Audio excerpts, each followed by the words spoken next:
Bonjour à tous, alors aujourd'hui on va déterminer et interpréter la valeur moyenne d'une fonction sur un intervalle.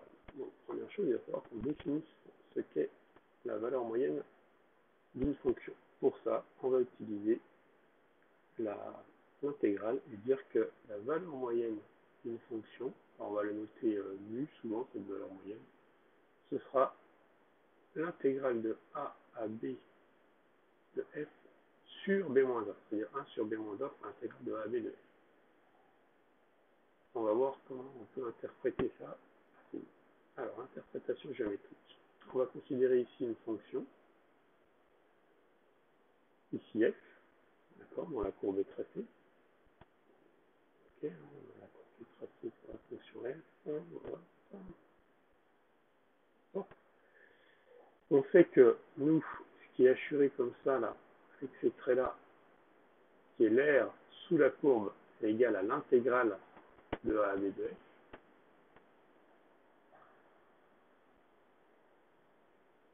Et on va pouvoir associer l'air ici avec cet air-là.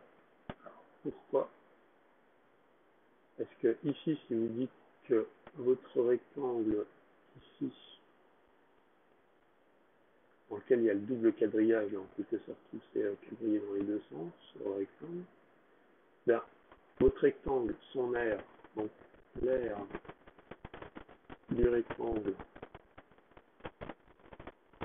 c'est ici mu fois d moins a, et mu avec la définition qu'on a donnée, ça se dit que R du rectangle,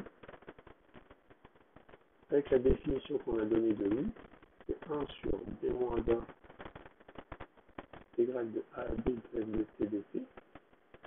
Si on multiplie ça par b moins a, simplifié par b moins a, pour retrouver l'intégrale de a à b de f de t dt. Donc, notre aire ici de notre rectangle,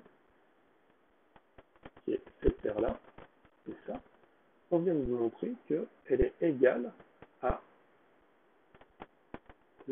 l'intégrale ici, et nous on a vu que l'intégrale, son aire, c'était ça. Donc dans la figure, l'aire ici jaune est égale à l'aire verte. D'accord? Bien. Alors ça c'était pour une fonction positive. C'est assez clair, pour une fonction positive. Ça marche sans problème. Maintenant, si la fonction n'est pas nécessairement positive, on comprend que notre fonction elle va pouvoir faire comme ça, puis descendre sous 0. Dans ce cas-là, l'aire algébrique du domaine associé à la fonction f, c'est-à-dire ici, ça. Donc R algébrique, ça peut être une aire négative. Ce sera le cas si la fonction a une, on va dire, part plus importante sous l'axe des abscisses. L'aire algébrique du domaine associé à une fonction f, c'est égal à l'aire algébrique du rectangle de dimension mu d moins 1. C'est le même principe, on va chercher ici mu, avec là les abscisses est ici. Donc on va chercher mu, la valeur moyenne de la fonction f en faisant 1 sur b moins a et de t dt. Et si vous faites mu fois b moins a, donc là ça va être l'aire de ce rectangle-là. L'aire de ce rectangle-là, c'est une aire qu'on va dire négative, on parlait de l'aire algébrique, puisque votre mu est négatif, donc quand vous faites mu fois b moins a, vous avez quelque chose de négatif. Et bien cette aire négative de ce rectangle-là, elle est égale à l'aire algébrique du domaine sous la courbe entre guillemets, c'est-à-dire de ça et ça. Pour résumer, on peut interpréter mu comme étant la valeur de la fonction constante qui aurait sur a, b la même intégrale que f. Ok. La démonstration qui est ici, c'est ce que je vous ai fait au crayon à rouge à l'instant. On va pouvoir définir une autre notion maintenant, qui est la notion de valeur efficace, que vous avez déjà certainement rencontré en physique. Et ce qu'on va appeler la valeur efficace, que j'ai noté FE, moi, c'est ça. Alors, vous voyez qu'on retrouve le 1 sur b moins a. Simplement, on prend l'intégrale de f carré et on prend la racine de tout ça. Bon, je connais la formule, racine de 1 sur b moins a, etc. Je ne vous embêterai pas trop avec la valeur efficace. Si jamais j'ai besoin de vous en demander une, je vous redonnerait certainement la formule. Je vous fais un calcul de valeur moyenne et de valeur efficace qui doivent se rappeler des choses certainement, puisque c'est ce que vous avez en physique quand vous n'avez pas, mais je pense que vous avez déjà en traitement en physique. Donc vous avez ici IT qui est égal à Imax sinus oméga t, et souvent ce que vous savez c'est que c'est 2 sur pi fois Imax, et pour la valeur efficace, Imax sur racine de 2. On va le démontrer. Donc ici on se place sur l'intervalle 0 pi sur oméga.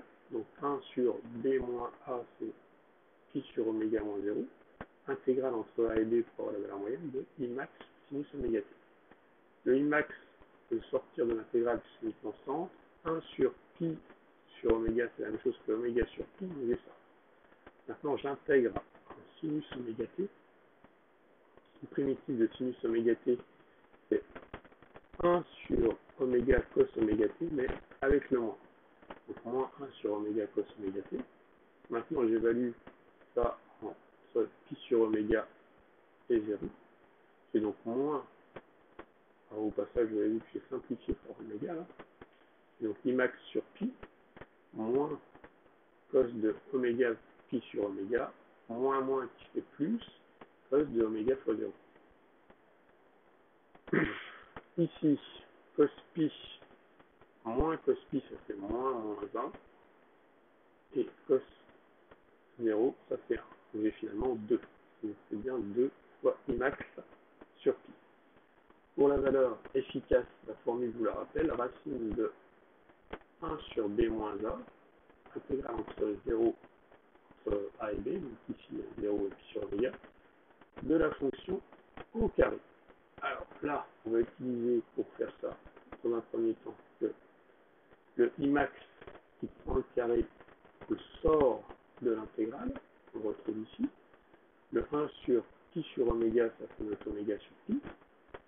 Et il nous reste donc à l'intérieur de l'intégrale sinus carré de oméga t. Et ce sinus carré, je vais utiliser la formule qui dit que sinus carré x, c'est 1 moins cosinus de x sur 2 pour intégrer ça. Donc je remplace ici mon sinus carré de oméga t par 1 moins cos de x ici oméga t sur 2. J'utilise la linéarité d'intégrale, le 2 qui est ici, je le sors, je le retrouve là. Et je vais avoir 1 à intégrer sur 0 pi oméga et cosinus de oméga intégré de oméga t intégré sur 0 pi oméga.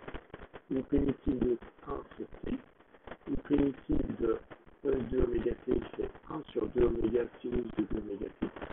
Donc j'ai plus qu'à évaluer ces deux fonctions entre 0 et pi sur oméga. Pour la première, je trouve pi sur oméga, moins 0. Pour la deuxième, j'ai donc moins 1 sur 2 oméga sinus de oméga fois pi sur oméga, moins 0. Donc j'ai formé le moins 0 là, puisque sinus en 0, ça fait 0. Sinus de 2 pi oméga sur oméga, c'est sinus de 2 pi. Sinus de 2 pi, ça fait la même chose que sinus de 0, ça fait 0. J'ai finalement uniquement ça qui me reste. Je peux simplifier par oméga, je peux simplifier par pi. Il me reste racine de max au carré sur racine de 2. Et comme Imax est positif, le racine de Imax au carré fait max. Donc j'obtiens bien Imax sur racine de 2 pour la tension de l'intensité efficace.